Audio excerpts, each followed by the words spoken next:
Hello everyone! In this video, I'll show you how to set password on your PC. So let's start the video. First of all, open your PC settings. Now here, you'll see Accounts. Click on it. And here, you'll see the option of Sign In Options. Click on it. And here's the password. Click on it. Then click on Add. Now enter the password you want to add.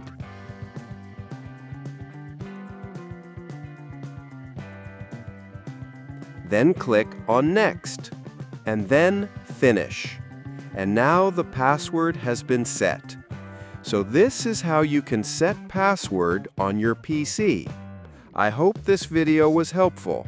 Subscribe the channel for more videos.